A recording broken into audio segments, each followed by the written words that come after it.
Okay, today's Parashat is Shelach. We've got a lot going on here in this Parashat,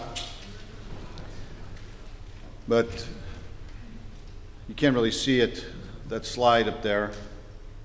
One side shows trust, faith. The other side shows doubt and fear. And we're going to talk about how fear today turned an entire generation away from God, and who the real enemy in the wilderness was. The enemy wasn't the giants, and we're going to talk about the real enemy. But as we get into this today, I want you guys to, I'm going to take this jacket off. It's pretty hot. You guys hot? The scriptures, the way God presents in the Torah, as you know, nothing is without a purpose. There's no story in the Torah that lacks meaning. And we're going to talk about the story of the stick gatherer at some point in this teaching. And that scripture is used in the church and throughout many different circles to talk about how the law was so wicked and bad. You know, because this stick gatherer comes together, he's gathering sticks on the Shabbat, and as a result of gathering the sticks, he's put to death. And the Christian world says, how, God, we freed us from that curse. That's a very surface level reading of the scriptures. That's just a very, there's something deeper there. I mean, when you read that story, you should say to yourself, this can't be just that. It can't just be that the guy is out there in the woods and he's gathering sticks, and as a result, he's some innocent man. He's got some innocent, he's just picking up sticks and putting them in a pile to make a fire because he's cold at night. And as a result of doing it, he dies. The psychology of our faith and how we get to where we are in our belief system is really based upon where we come from, right? What is our background? What is our experience? What have we dealt with among people? And when we read certain things, we think to ourselves, well, this is terrible, and I can't worship the God of the Old Testament. I now worship the God of the New Testament, as if there's two different gods. As if there was a God in the Old and a God in the New. It's one God.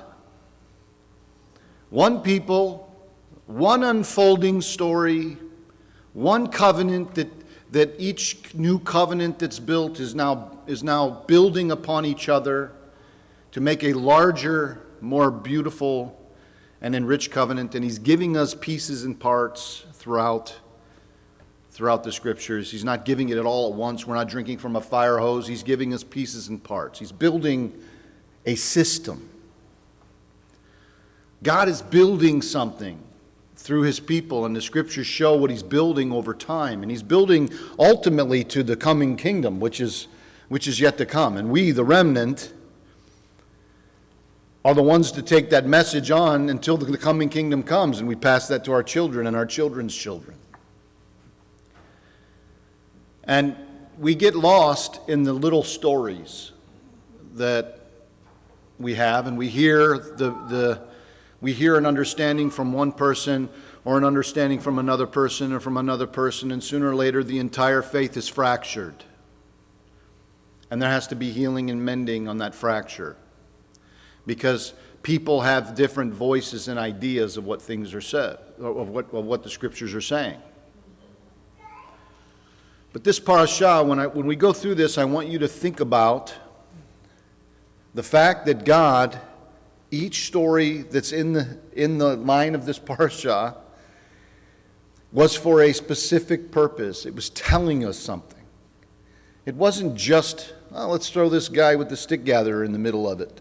Do you know how many individuals in the scripture were doing things that were wrong? There were a couple million people out there. And for whatever reason, this one guy gets put in the Torah. Out of millions of people, this one guy and his effort gets put in. You're telling me that 1.999999 million people didn't gather sticks or screw up on the Shabbat or do something that they shouldn't do because they didn't know. This was all brand new, by the way. Remember, they just left Har Sinai. They just left the mountain. The law just came. They lived 430 years in slavery in Egypt, not even knowing the God of Abraham and Yitzchak and Yaakov, not even knowing him yet. They just left. They just received a word. They just experienced all this, and this guy does something. Do you think they're going to break? How many of you have a job? You go out on the job. They train you for 2-3 weeks. And then they say, okay, now you're on your own. Go do it. And day 2 of being on your own, you missed a step and you blew it. Do you die because of it? Do they kill you? Well, time to die. No. There's something else going on here. They just learned all this stuff. Of course there's going to be people that don't do it right. Okay? They're not going to know it. Acts, the children, James decides to make the Gentiles that are coming to the faith. He says, all these Gentiles are coming to the faith. What do we do with them? He makes them do 4 things. Very important for them not to interact with idolatry. Very important for them to stay away from sexual immorality. It's very important for them to stop eating blood. These basic principles that they have to follow. Gave them basic principles. Why? Because every Shabbat day at the synagogue, Moshe and the prophets are taught. They learn. So here we have this understanding that God is going to, we understand, there's grace. The scriptures use chen, grace is something that's very important. It happened in the very beginning all the way through. Gan Eden, as we've talked to in the past, is grace. The point here is that there's something deeper going on here, and today's really about the psychology of your spirit, of your soul. This is the psychology of the children of Israel and what they were experiencing and how they dealt with it and what the result ultimately became of not being able to overcome their fear. So let's look at the real enemy and understand that it was never the giants. The giants were not the enemy. And so like anything else in life, we have these moments when we become convinced that the greatest obstacle before us is the circumstances that we see. And this is what's happening to the children of Israel. Our greatest obstacle is what's right in front of us. We identify the challenge, the opposition, the uncertainty, the hardship, and we conclude that all these things are the real reason that we cannot move forward. I can't move forward because of this obstacle that's in front of me. Look, I can't go anywhere. This has to be moved. But Scripture is repeatedly revealing to us that the greatest battles that God's people face are never and rarely, I'll say not never, but rarely external before they're internal. The battle is always internal first. Very rarely is it external. So that sounds like I'm going to be doing a psychoanalytic, process here on all of us, which I kind of am. And we're going to use this parasha to kind of get into our souls a bit, the way we think. But before Israel ever confronted the giants of Canaan, which is the promised land, by the way, okay, so this is the promised land, they had to confront the giants of fear and doubt and unbelief that taken root within their own hearts. And so here in Parashat Shelach, it opens with the children of Israel standing and staring into a future promise that God had given their father 430 years prior. He'd given their father this promise, this place that they were going to go into, and here they are staring into it, looking at it. They're looking right at it. This is the place that Abraham received the covenant, where to give his sons Isaac and Jacob an inheritance, where Jacob's son Joseph died looking toward the promise that God would give. Joseph didn't even see the promise, but he's looking toward the promise. And Israel, ultimately, as a people, they were redeemed from Egypt to take this. That's what's wild to even put into perspective. God literally redeems Israel to take this promise. He said, now is the time. He staged it all. Moshe be putting into a basket, floating down a little river, being protected by, Pharaoh's daughter, and then raised in Egypt, and then 40 years later, killing a guy, running for his life into the wilderness, becoming the son-in-law of a Midianite priest. All of this thing. Then spending 40 years shepherding, learning how to guide sheep so that he can figure out how to guide these people in a wilderness. All of this is orchestrated. All of this is planned. All of this is unfolding upon itself. Nothing is circumstantial. Nothing is by chance. God is sovereign. He's ordering all steps. It's mind-blowing to see how this is happening. They come to a place, they're in slavery, and God brings them out. And he gets to a point where he says, okay, it's time to take the promise that I've led you to. So I'm going to go, Moshe, you have to go get the people from Paro, and you have to bring them out because it's time to take the promise that I gave to your father Abraham. Oh, by the way, I already told him that you were going to be in slavery, that the children of Israel were going to be in slavery. Abraham already knew. That's even more wild. Abraham received that word before he even passed. God showed him prophetically. And so now here they are. They stand close enough to see their inheritance. They're standing right on the edge of it. They're on the brink of their inheritance. They see it with their own eyes.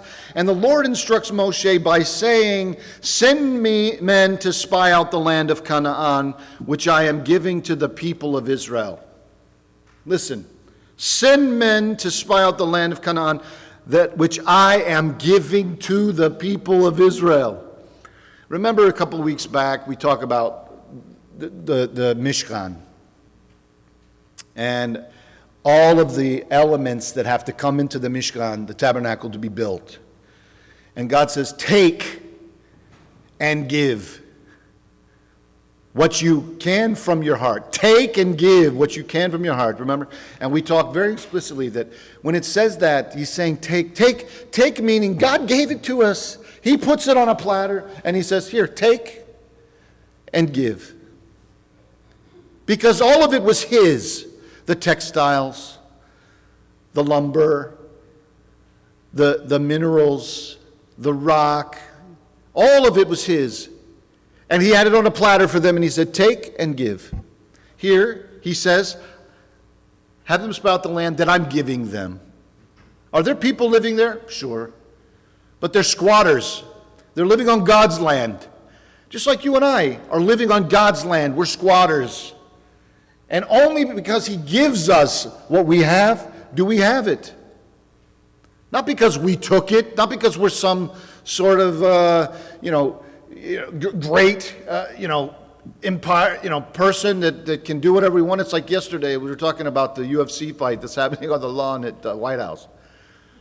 This is Rome. This is Rome. Trump is a Caesar. It's the Colosseum right out front. This is Rome. We live in an empire. This is our mindset. Our mindset is we do whatever we want. We build. We fight. Blood and flesh and all this stuff that happens. We are Rome, and Rome falls. The empire. All empires fall because they do not submit to the fact that the one true God is mighty. That we're under His sovereign hand. And so this is what He's saying to them. I'm giving you this. I'm giving you this. It doesn't matter who's in that land. From each tribe of their fathers you shall send a man, every one, a chief among them. That's Bamidbar 13, 1 through 2. He's not saying that I might give them the land, or that the land they must earn it. Think about it. You translate this all into the common day. We got the Free Palestine, Jewish people, Zionism. Let's talk about Zionism for a second. Zionism in general is the belief that Israel has the right to exist and the Jewish people have a homeland that they should be able to live in free and without danger. Okay? At its base level, this is Zionism. It's turned into all kinds of things now, okay, through political changes and shifts in history, and the Jewish people are genocidal and they're killing people off just to do this and that. But let me tell you something.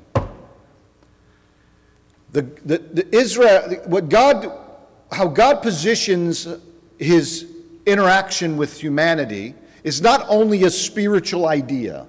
He's not just come to save your spirit. He's also come to tangibly touch earth, because it's always been God's intention to be among His creation. His creation at one point, in some point in time in the future, when the kingdom comes down and Yeshua is on the throne in Jerusalem, His creation will literally be heaven on earth. You understand, we are wanting and anticipating the coming kingdom. When Yeshua says, go out and spread the gospel of the kingdom, He's telling you to go tell people that I'm coming and I will step upon the Mount of Olives as it is prophesied in the prophets, and I will be the king and one shepherd over all the people of Israel and Judah, and I will be the king here in this land. It will be heaven on earth. We're not trying to escape earth. We're trying to make earth an abode for God. This is why resurrection is one of the central ideas and themes of our faith. Without the belief in resurrection, you are not a faithful follower of God. And you believe in resurrection because God intends to restore His creation. He intends to restore us to the original form, which was in Gan Eden. So we believe that though people die, they raise from the dead, where their soul and their flesh unite, and they live and dwell with God on the earth, in the physical, where heaven and earth touch, where heaven and earth kiss. It's the same idea with Jacob's ladder, right? We know Yaakov had this ladder, this dream, this vision, where, heaven and earth angels were ascending and descending. And Yeshua, you go up to the Brit Chadashah, and Yeshua says, I am the ladder. And we see angels ascending and descending upon Him. Yeshua Himself is the ladder between heaven and earth. He brings heaven to earth in the spirit, and one day it will return in the physical. Baruch Hashem, that's our hope. That's why we have this faith. If you don't believe in that hope, then you're in the wrong faith. This is our purpose and the mission, to share that gospel, that kingdom gospel, to the world around us. It's not the question of where will you go when you die. Will you go to heaven when you die, or will you go to hell? That's not the question. This is the wrong message. The message is, people, there's a king coming. Believe in Him because He restores the world around us. He's the restorer. He's the one. That's the message. And then people gather and rally around the king, and then they believe in the king, and then they anticipate the king, and their hope is established in the king. This is the message. Not escapism, not escaping here, but making this place an abode for the king which is coming. But God didn't say, I might give them the land or the land they must earn. He says, the land which I am giving them. He says very specifically, the promise had already been established before the spies ever even departed it. And this is central to our understanding here with this passage. The tragedy that was about to unfold in the lives of these people is unbelievable. The spies' mission was to just go out and observe what God had promised. They had one mission: go observe what I already promised. That's it. You have no other mission. Observe and report. Come back and talk about the promise, about the goodly nature of the land. But then what happens? Rashi makes a note. He says that sending out the spies was not the original plan of God. God's ideal plan was that they just take it. But the men wanted to go and spy it out. They wanted to see what they were getting into. And so God permitted it because the people requested it. This is the idea of the rabbis. And he allowed them to investigate the land, but the mission itself reveals a deeper issue within the hearts of the people, that they desired a visible confirmation for what had already been spoken. How many times do we, if God gives us something in our lives and in our hearts, we have to, okay, I'll believe it when I see it. I'll believe it when I see it. Rather than just stepping out in faith, rather than just making the move, rather than just trusting in the God of Israel, which was sovereign and supreme over your life, you wait to see if something is right or wrong. I got to wait and see. I got to investigate. Let's investigate first. Let's see what we're getting ourselves into. But God didn't want that. God just said, go take the land. They didn't. We ask God for additional proof all the time after he's already spoken. Well, I need proof. I need a sign. Show me a sign, Lord. If this is what you want me to do, give me a sign. I need a sign. I need proof. We delay obedience until every uncertainty has been removed. We can't live in uncertainty. We have to, and therefore we don't obey God because we feel the uncertainty. We're anxious inside. God says do something and we don't just do it. We have to question it. This is what's happening here. And so the spies entered the land and they discovered exactly what God said they would discover. The land was what? Magnificent. The cities and the fields were all prosperous and fruitful. And the promise of God was real. They see it. Wow, everything that we were told. Numbers 13:23, they came to the valley of Eshcol and cut down from there a branch with a single cluster of grapes, and they carried it on a pole between two of them, and they also brought some pomegranates and figs. Because you need dessert, you need the figs. They have this cluster of grapes. It took 2 men to carry it. They were so large, it took 2 men to carry these things. And so the evidence of God's faithfulness was literally in their hands. They were walking back to the camp. You know, like little Smurfs. Literally holding God's promise in their hands, and everything that God had promised Abraham centuries before was visibly a reality before them. But the spies, when they returned, the fruit was no longer their focus. They no longer focused on the big fat grapes and the beautiful pomegranates and the tasty figs. The giants became the focus, and the 10 spies delivered their negative report. What'd they say?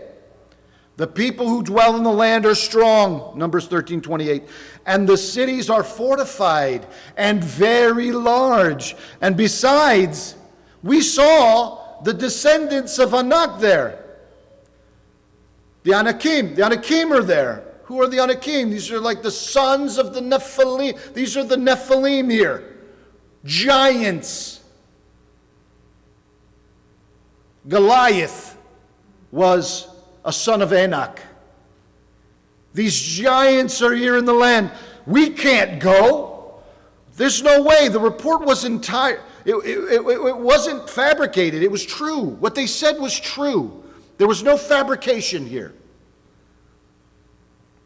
The cities were fortified. The people were strong. And the descendants of Anak were there. But faith does not require us to deny reality or pretend that obstacles don't exist. All the things they said were true. And we don't have to deny reality. We have to have faith. Yehoshua and Caleb saw the very same walls. They encountered the very same giants. They walked the very same roads. They carried the same fruit back to the camp. And the difference between them and the other spies was not what they observed, but how they interpreted what they observed. It's the lens that they saw it through. Remember, I told you in the beginning, our experiences, they shape us. What we go through, what we learn. You know, Yeshua says, as he's being crucified, violently beaten and crucified, he looks up to the Father and he says, forgive them, for they know not what they do. What is Yeshua doing there? He's literally telling us that they didn't know any better. They only had what their experience was. They only had to they were making choices, they were making decisions based on their circumstances, and that's all they have. Someone that's raised in a bad environment, all they have is bad. They can't anticipate the good. They think everything's going to be bad. Someone that's raised in a good environment, they can't anticipate the bad. They think everything's going to be good. And then what happens? Bad happens. And then they're like, whoa! And it completely rocks their world. It rocks their world. The difference between these spies and Caleb was so important that it becomes clear in Numbers 13:33. There we saw the Nephilim, the sons of Anak, who came from the Nephilim. And we seemed to ourselves like grasshoppers, and so we seemed to them. This is the scripture they say. And we seemed to ourselves like grasshoppers, and so we seemed to them. This is so important, this text. Let me say it one more time. And so we seemed to ourselves like grasshoppers, and so we seemed to them. What you think about yourself, you automatically believe everyone else thinks that too. If you think you're fat and ugly, you think the world around you thinks you're fat and ugly. If you think you're a grasshopper, you're going to believe that the whole world around you thinks you too are a grasshopper. This is a psychological problem, warfare right here. I can't be, I'm not good enough. Look at me. I'm not good. And you don't even realize that they don't even care. It's funny, sometimes people will go in an environment and they'll think everyone's looking at me. Literally, no one's looking at you. No one even cares about you. They're worried about themselves. They're worried about themselves. This is the problem. The focus appears to be on the giants, but when we look deeper into this verse, we see the true issue was never the size of the enemy. The spies confessed, we seem to ourselves like grasshoppers. Their greatest obstacle was not in Canaan. It was residing within their own hearts, within their own perception, within their own problems. Fear had so deeply shaped their thinking that it altered their identity. It distorted their perception of reality. Their entire reality was changed. And why? 430 years of slavery will do that to you. 430 years of a Pharaoh's foot on your neck will do that to you. Now they've come out and they still feel fear.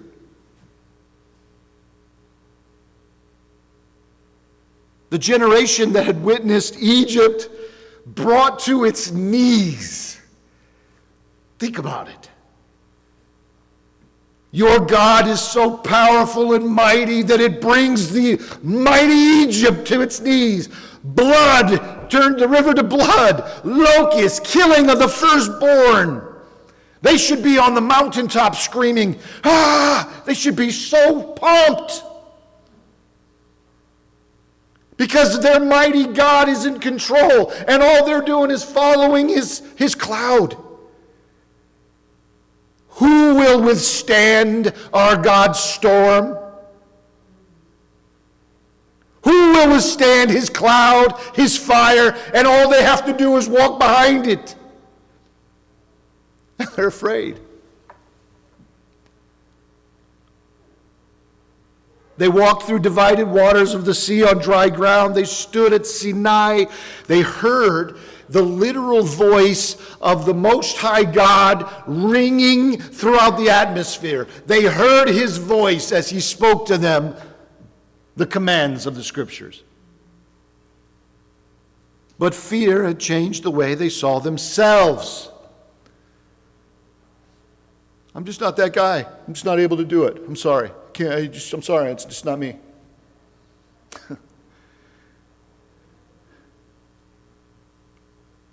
It's like when I hear my kids say, I can't do that, it drives me nuts. What do you mean you can't do that? I want to grab them by their face. You could do whatever you want. You don't say you can't.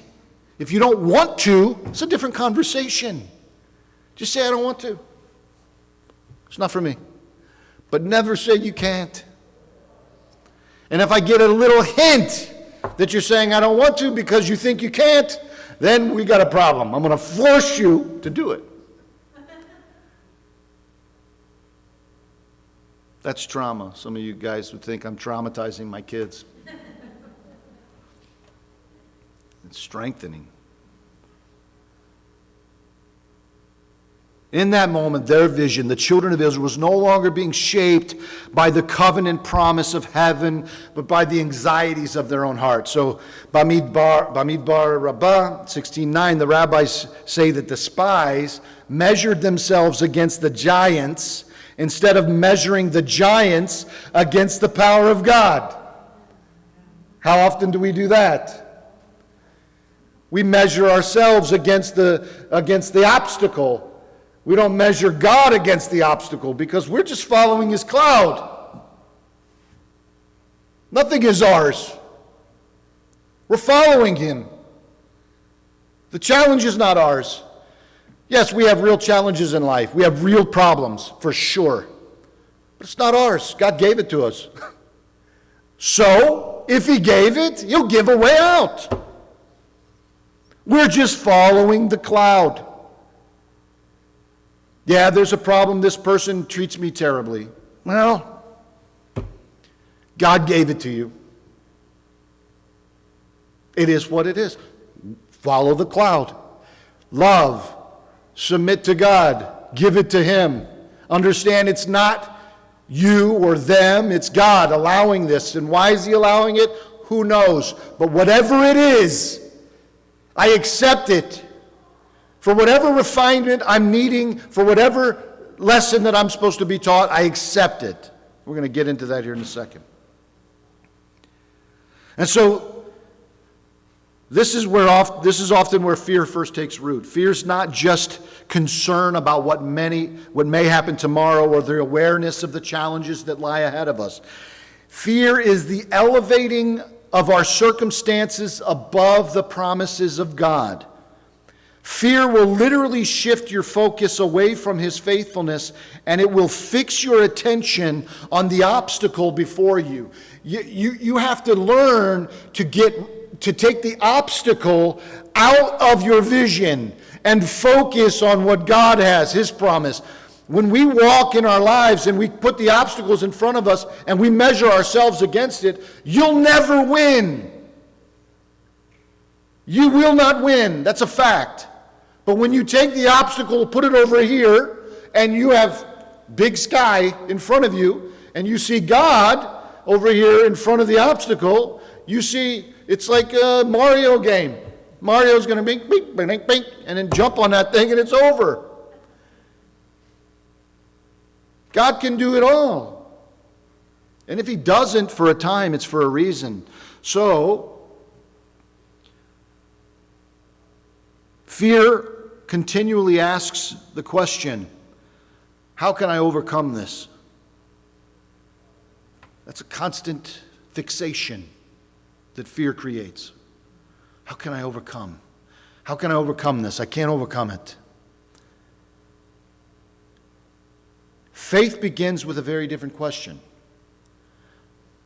How can God fail? How can God fail? He can't.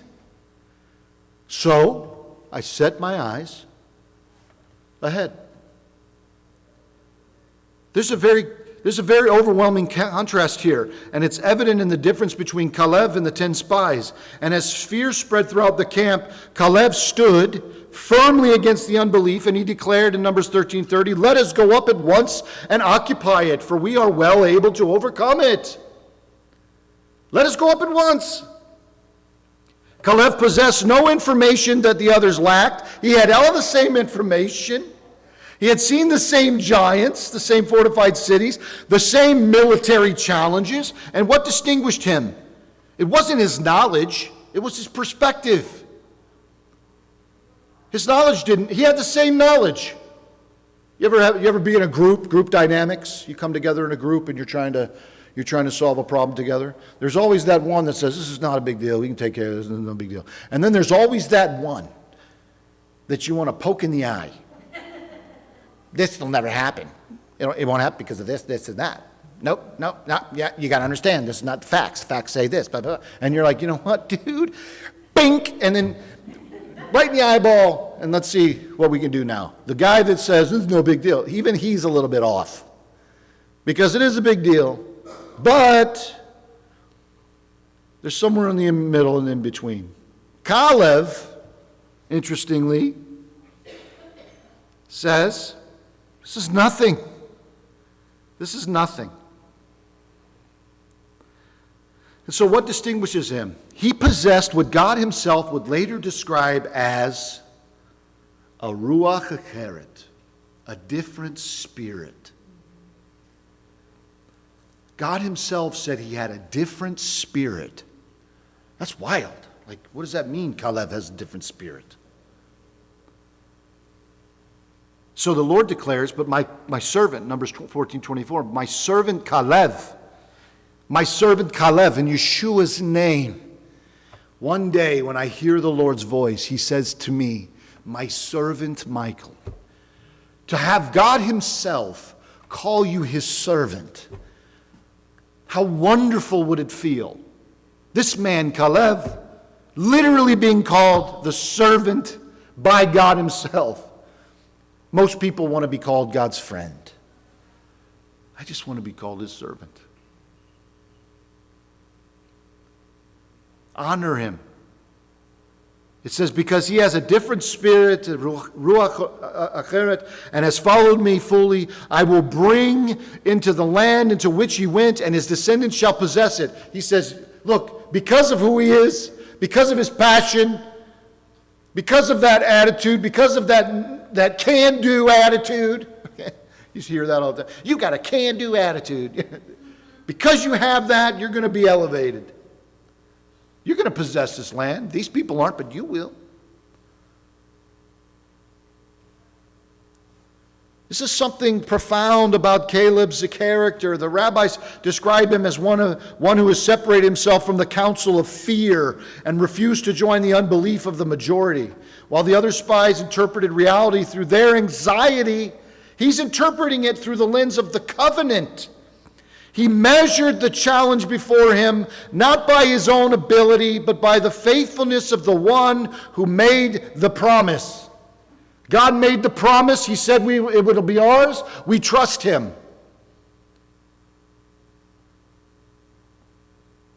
The sages expand on this, and they suggest that Caleb was strengthened by a spirit of faith because his heart remained attached to God's promise rather than becoming consumed by the obstacle. His vision was governed by trust. Bitachon is really the start of bitachon here. It's not your circumstances. Every generation faces its own giants. Some of our giants are financial struggles that seem impossible to overcome. Others are physical afflictions, emotional wounds. Think about all the emotional wounds. I heard somebody, honestly, I think it was Nancy, a couple of years ago, said to me these words. And it always rings into my head because at that time I've never had a surgery, I never had a broken bone, I never had an issue. She said, "You can't be this old and not have problems. You can't be this old and not have issues with your body." And I thought to myself, well, I've not had any issues. And then I just recently went through a surgery, and that little voice came back in my head. Well, I'm getting old. I've got issues. I need tune-ups. You can't get older in life without experiencing battle scars, wounds, emotional wounds, problems. You can't age without having issues. Some people, unfortunately, have it from a very young age because they have parents that were significantly scarred or wounded. And they took those scars and wounds and applied them to their children.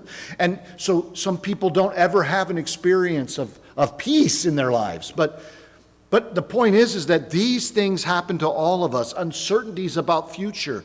These are all part of the giants that are in our lives. And so we wrestle with fear of failure, fear of rejection, fear of loss, fear of the unknown path that lies ahead of us. And the greatest danger has never been that obstacle itself. The danger is not the loss. The danger is not the emotional scar or the wound. The danger is not the financial struggles. That's nothing. It's nothing. None of it's anything. The real enemy that's standing before you, that stood before Israel, was never ultimately found in the fortified cities of Canaan. The battle was being fought within the camp, within the hearts of the people, and their struggle was not against the giants, the Anakim, it was against unbelief.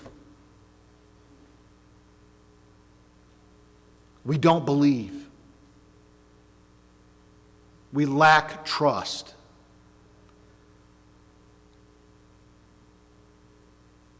The wilderness has a way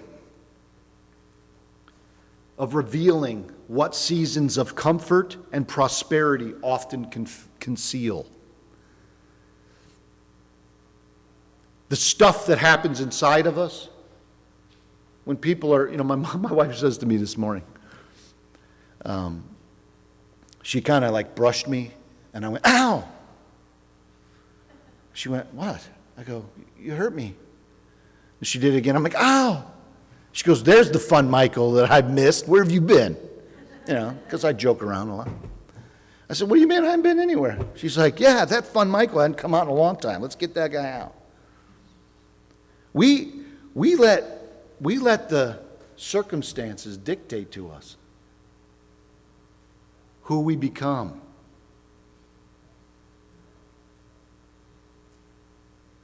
Wilderness will conceal prosperity and comfort in life, will conceal the real heart of the issue which is inside of you.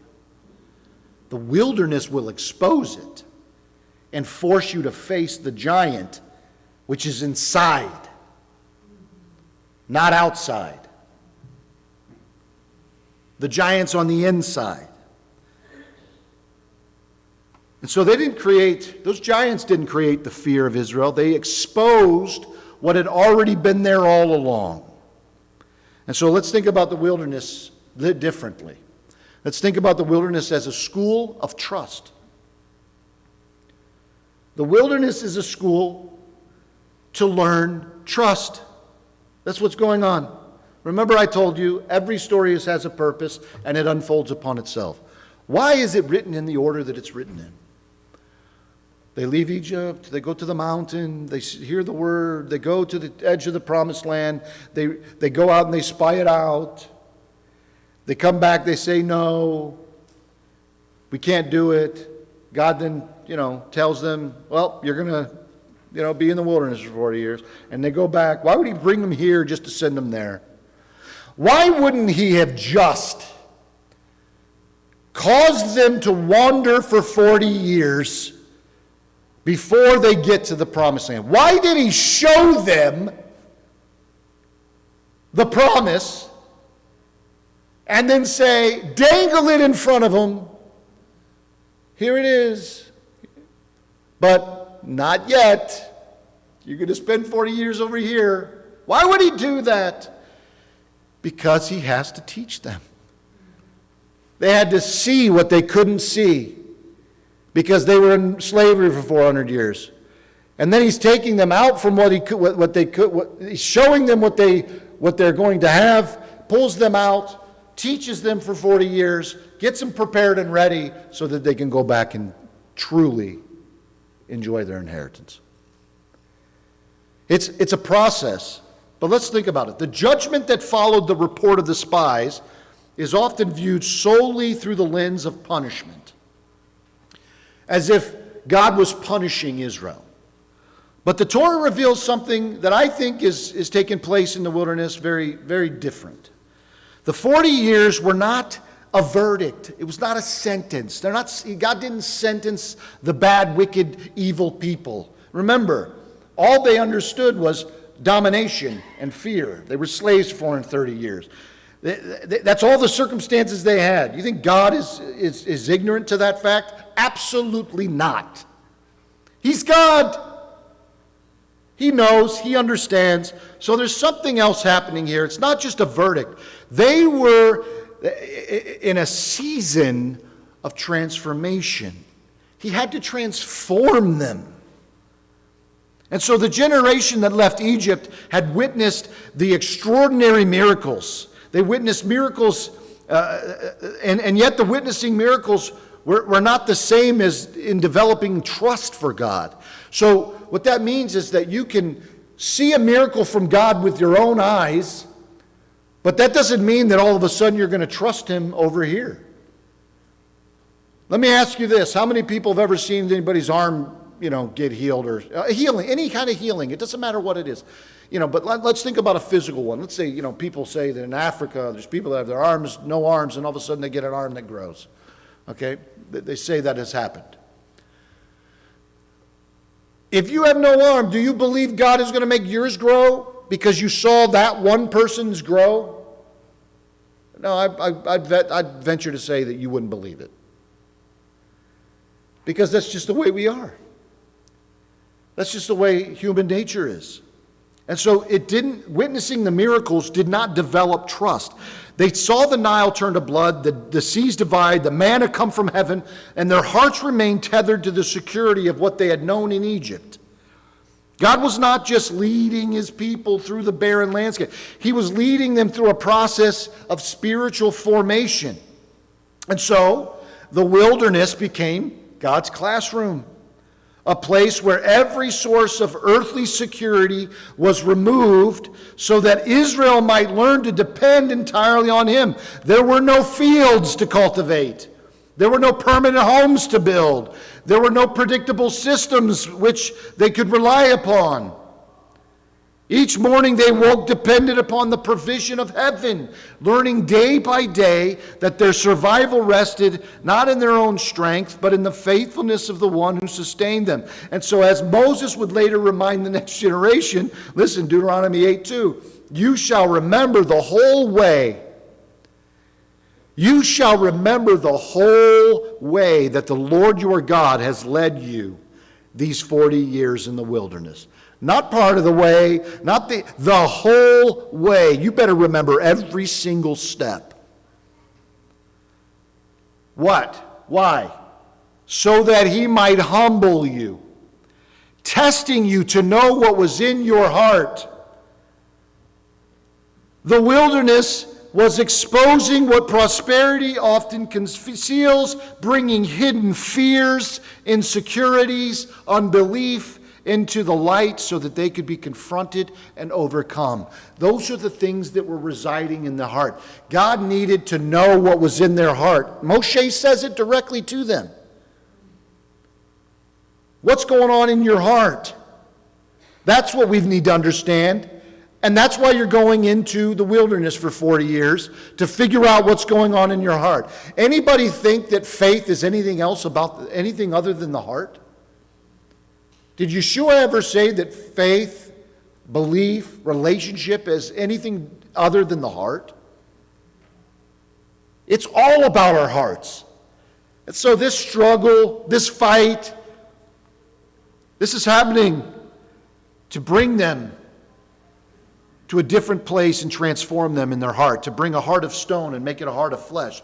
And in many ways, the wilderness remains that school of trust for us today.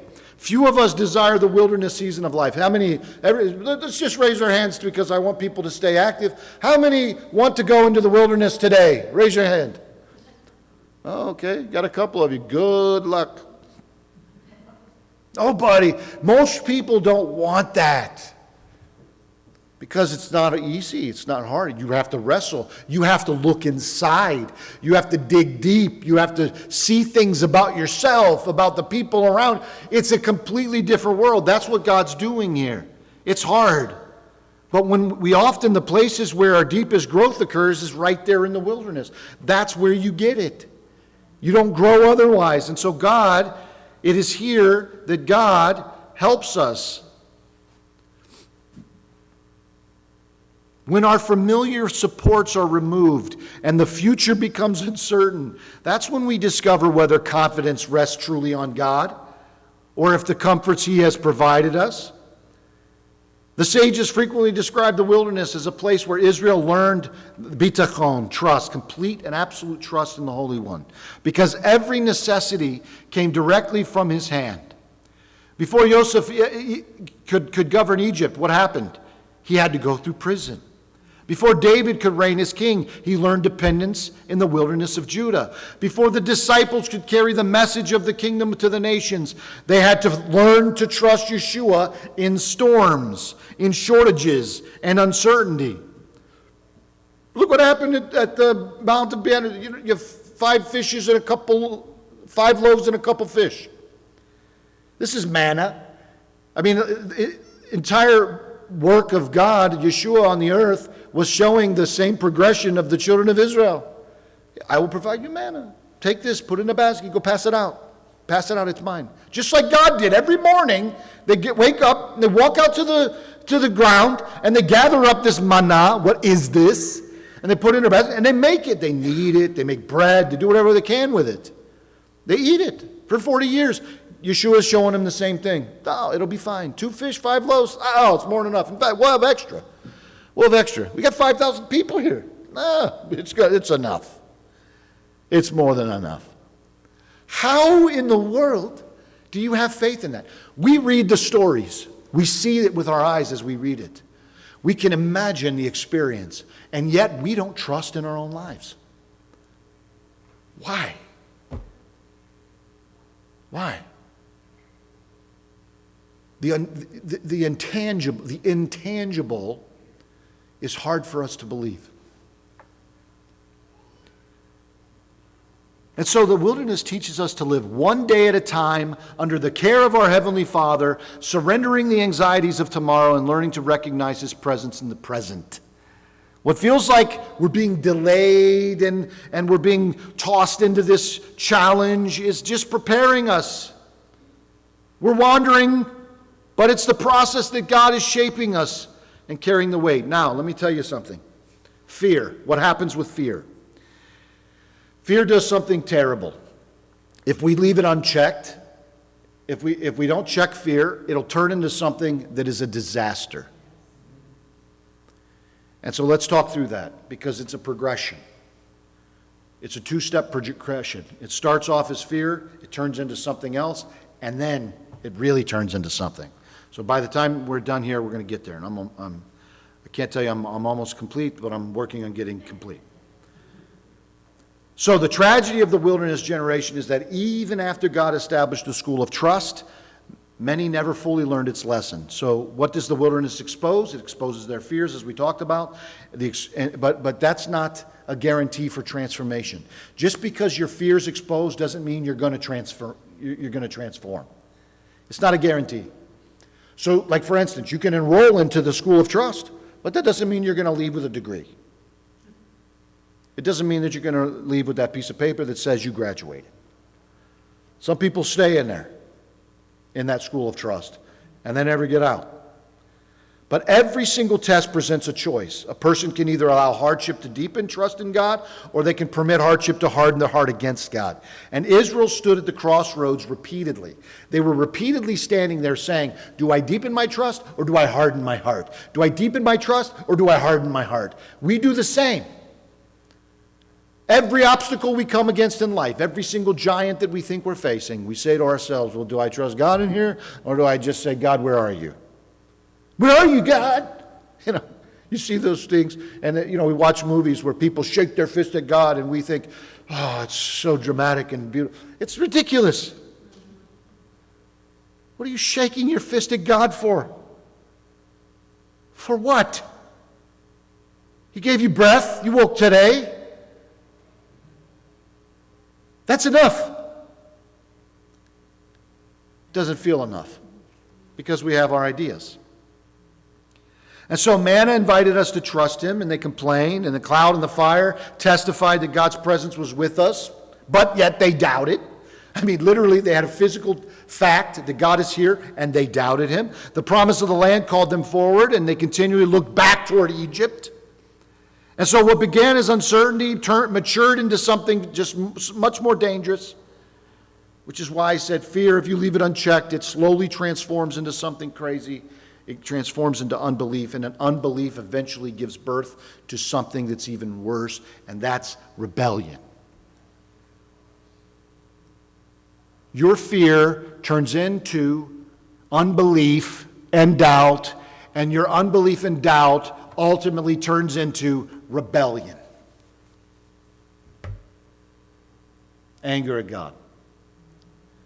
This progression is found throughout the entire Bible. The fear isn't the sin. Fear's not sin. Fear is normal. It's filled with scripture. The scriptures are filled with faithful men and women who experience fear. Abraham feared his safety. I mean, he literally lies about his wife. She's my sister. Well, he didn't really lie. Technically, he was right. But she's my sister because he was afraid and he didn't want to die. Moses feared his inadequacy. I can't do that. I can't really talk well, God. I got to stutter.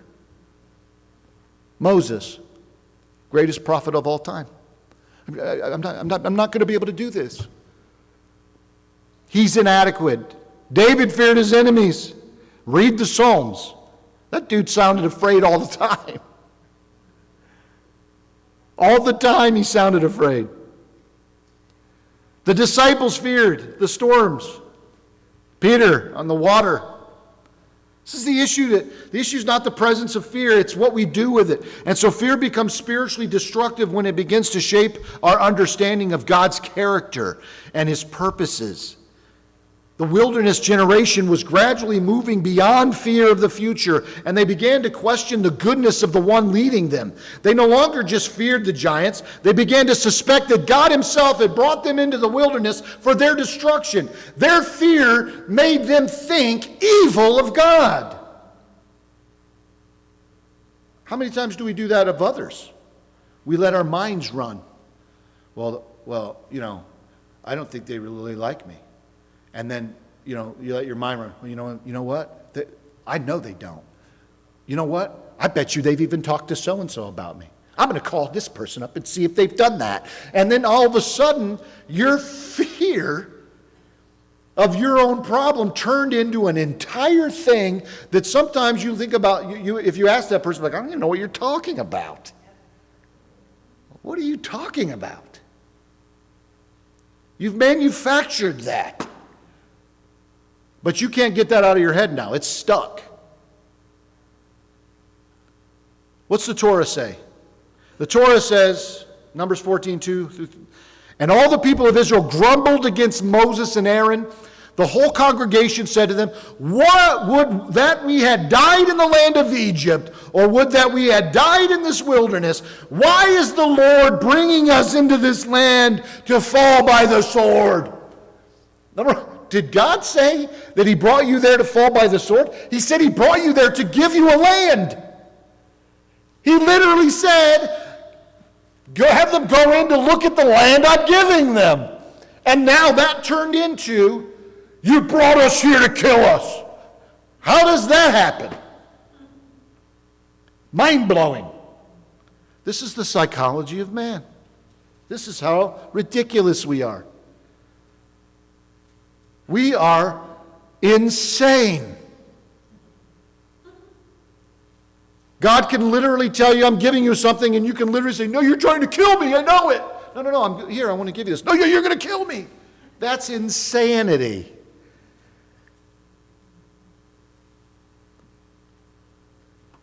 Their perspective had dramatically shifted. The people who once sang praises on the shores of the Red Sea, imagine, they're on the shores of and we sing the song of Moses. Imagine, they're out there on the Red Sea, just joyful. Oh, look at us now. And then they interpreted God's faithfulness through the lens of their fear, and now he's trying to kill them. The one who delivered them from slavery, fed them from heaven, dwelt among them in the cloud, is now viewed as a threat rather than a savior.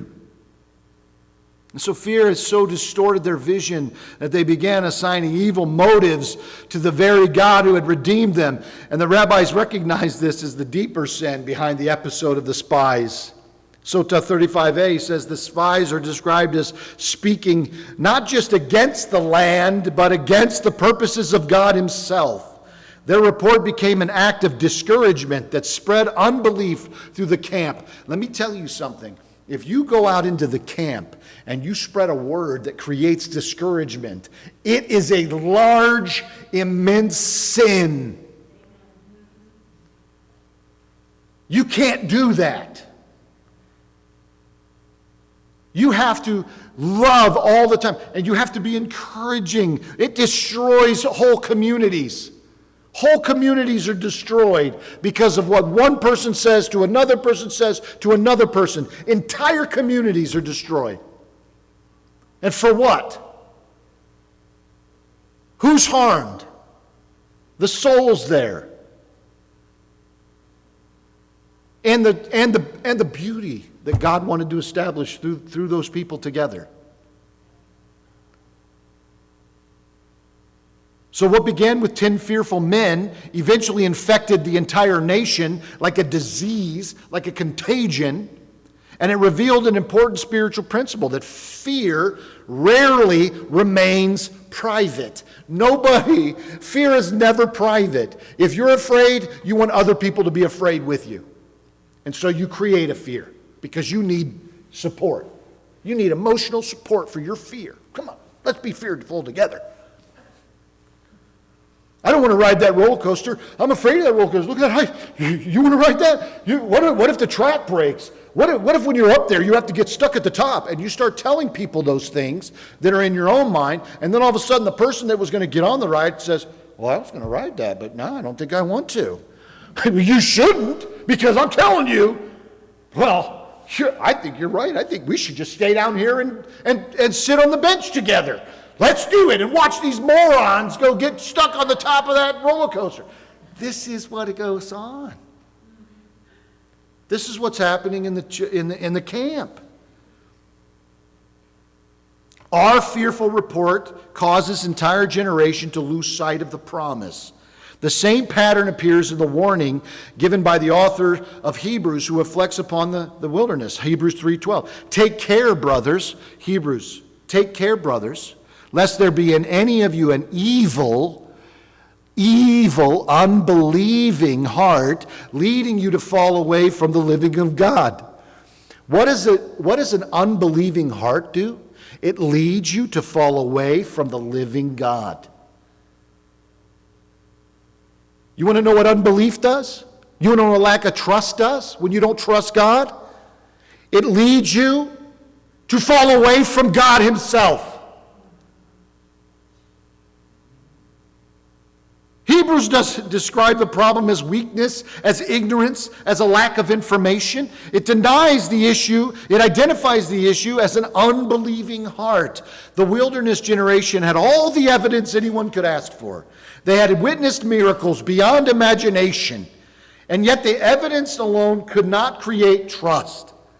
Trust is a matter of the heart. This is why God's school of trust was necessary in the first place. He was not just preparing Israel to conquer Canaan.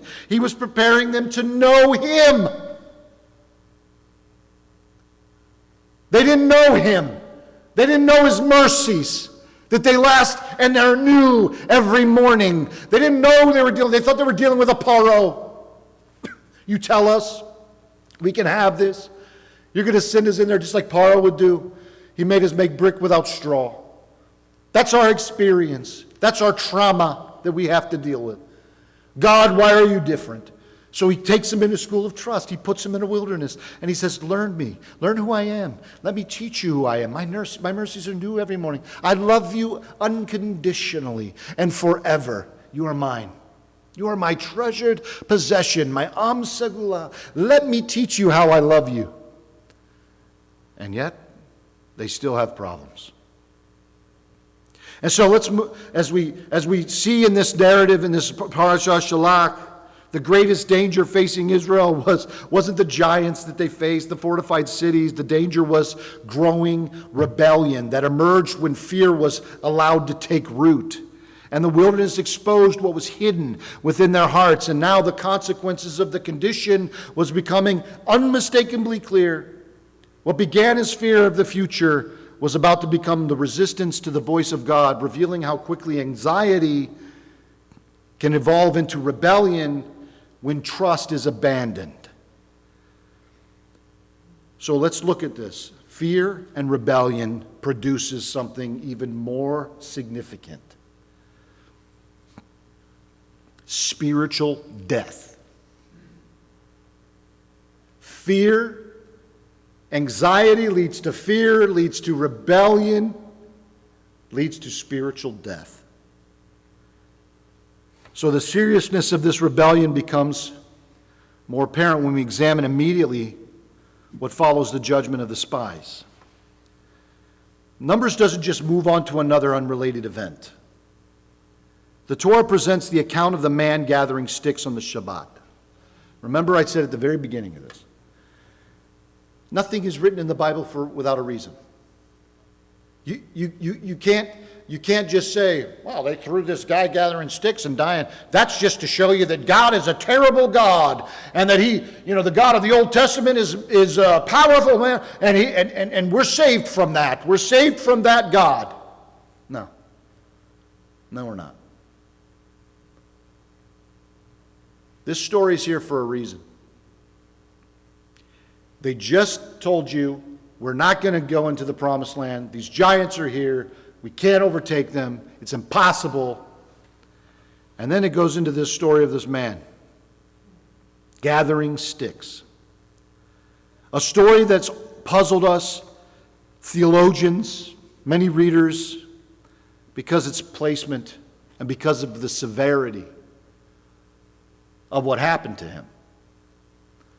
And so when you view it within the larger context of Shelach, the connections are understandable. The nation had just rejected God's promise because they feared the future. They refused to trust God's voice, and they questioned his intentions. So I'm afraid of the future. Oh, and by the way, I question you, God, your intentions. And they chose their own assessment of the reality over God's word. And so now immediately afterward, we encounter this man who openly disregards the commands that God had clearly given. Openly disregards the command. And so the issue's not about the fact that he's gathering sticks that were there, or that the act represented the issue is that the act represented a heart that no longer regarded God's authority as binding. He was defiant. The act was an act of defiance, rebellion. And so it's significant that this account follows directly after this section between unintentional sins and those committed with a high hand. It happens immediately after this section. It talks about unintentional sins and then sins committed with a high hand. Let's read that section, 15:30 through 31. But the person who does anything with a high hand, whether he is native or a sojourner, reviles the Lord. And that person shall be cut off from among his people, because he has despised the word of the Lord and has broken his commandment. That person shall be utterly cut off. His iniquity shall be on him. His sin shall be on him.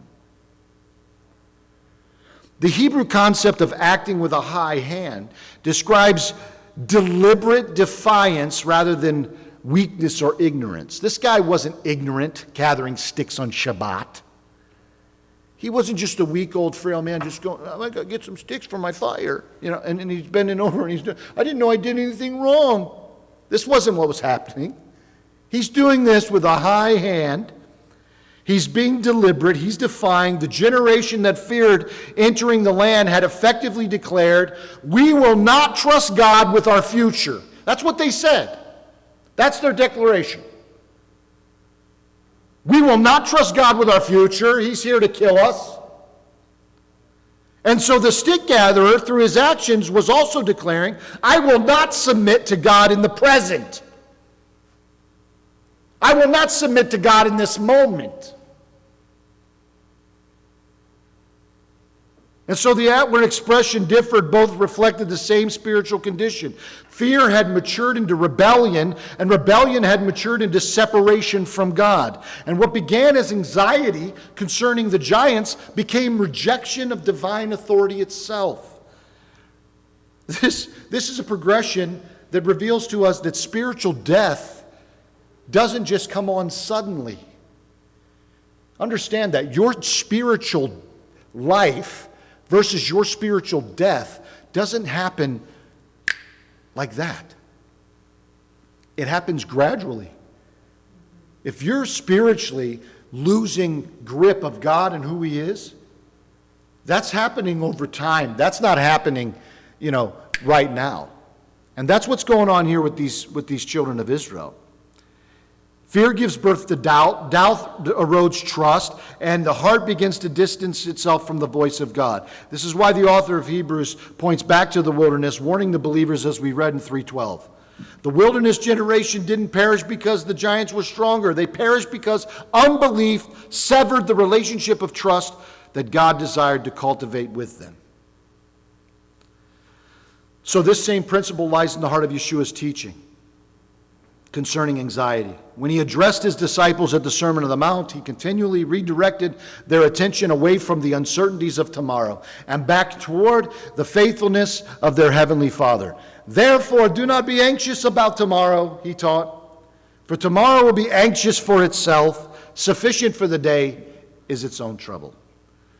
The wilderness generation lived almost entirely in the fears of tomorrow. What if the giants win? What if we fail? What if God had abandoned us? But all along, all the while, God was providing manna for today. And so they lived to teach us that when fear is allowed to dominate our perspective, it eventually distances us from the one who's leading us. Spiritual death is a condition of the heart that has ceased trusting the living God. And the tragedy of the wilderness generation serves as a warning to every generation that follows.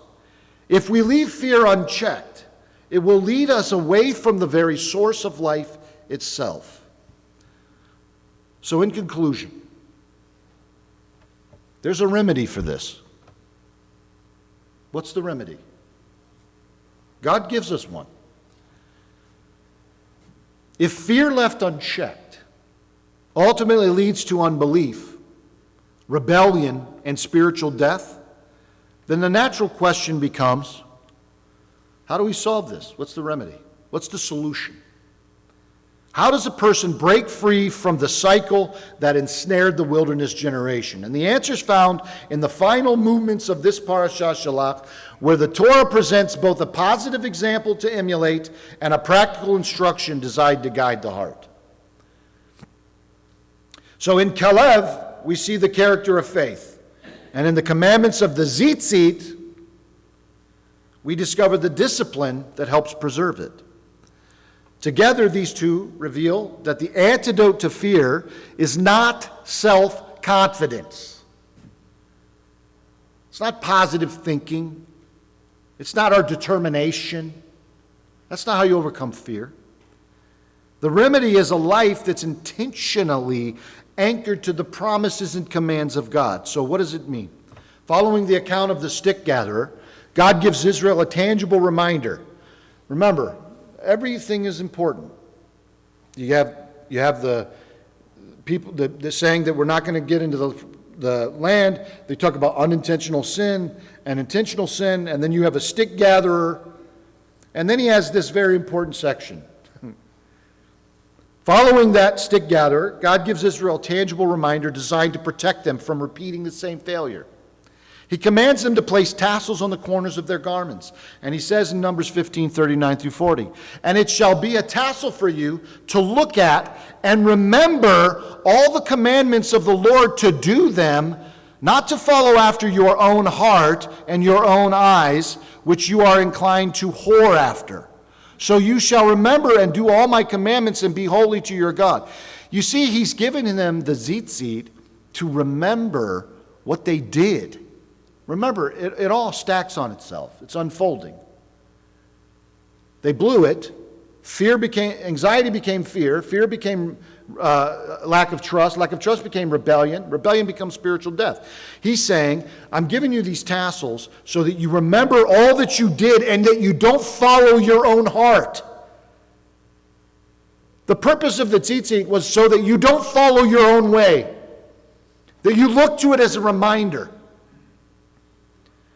The placement of this command has so much purpose that the spies had followed their own eyes, they arrived at fear, and the nation had followed their own hearts, and they arrived at rebellion.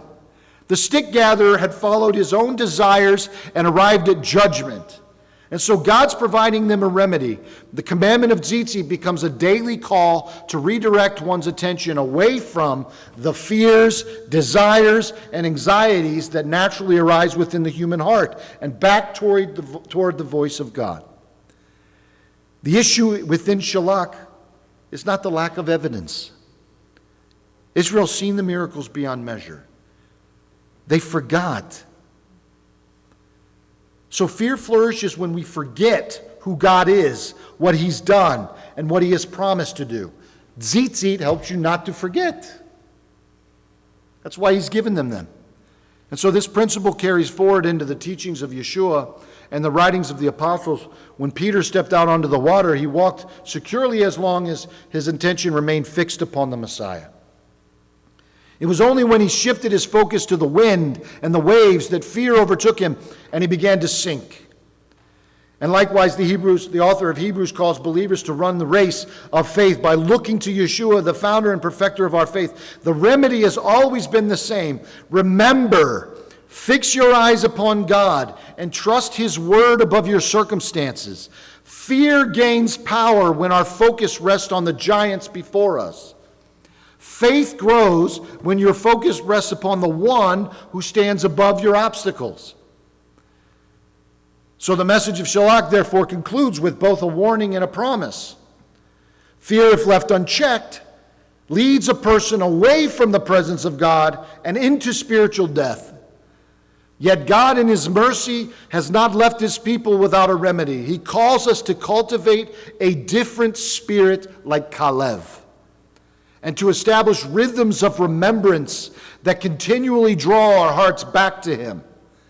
The wilderness generation saw the giants and forgot the covenant. Caleb remembered the covenant and overcame the giants. And the same choice stands before you and me and every generation. We can't allow fear to define us, or we can remember that faithfulness of God and walk forward in trust, that the path of life has always been the same. Remember His promises, trust His voice, and follow Him fully wherever He leads us. Amen. It is our duty to praise the Master of all, ascribe greatness to the author of creation. He made us unlike the nations of the lands, and has not placed us like the families of the earth. He has not made our portion like theirs, our lot like all their multitudes. And we bend the knee and bow and acknowledge our thanks before the King over kings. The Holy One, blessed is He. He stretches out heaven, establishes earth's foundation. And the seat of His glory is in the heavens above, and the presence of His power is in the most exalted heights. He is our God, there's none other. True is our King. There's nothing beside Him, as it is written in His Torah. You shall know this day, and take to your heart that the Lord is God. In the heavens above, and on the earth below, there is none other.